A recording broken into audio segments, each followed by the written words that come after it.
গুরু কৃপা হি কেবলম। বেহালার চণ্ডীতলার পথের রাস্তায় যাচ্ছি।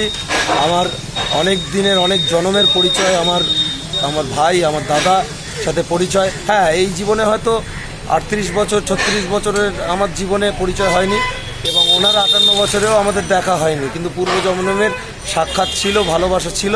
তাই উনিও আমাকে চিনে নিয়েছেন এবং রাস্তার মধ্যেই আমাকে দাঁড় করিয়ে বললেন যে কেমন আছো, কোথায় আছো, চশমাটা পরি একটু দেখি কেমন লাগে।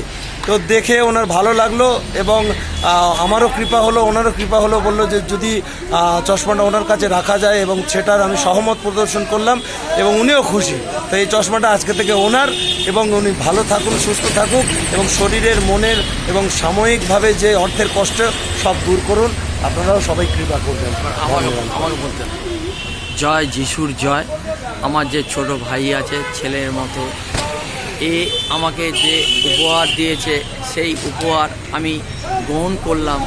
উনি আমার ছোট ভাই ঈশ্বর দয়াতে ভালো থাকুক, ওর পরিবার ভালো থাকুক, জগতের মানুষ ভালো থাকুক, এই বলে আমার ভাইয়ের, ছোট ভাইয়ের জিনিসটা গ্রহণ করলাম।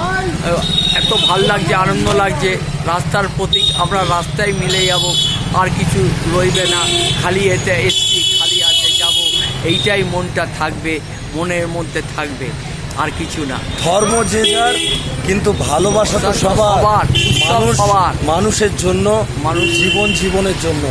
তাই সবাই ভালো থাকুন, মানুষকে ভালোবাসা দিন। কিছু না দিতে পারেন উপহার সামগ্রী, একটু ভালো লাগাতো দিন। একটু মানুষকে ভালোবাসুন, আর জীবজন্তু জানোয়ারকে মারবেন না, উপকার করুন, ভালোবাসুন, সবাইকে নিয়ে চলুন। নিজের মনের বিস্তার ঘটান, বিস্তার অসীম কি ওর। ধন নিরঙ্কার জি।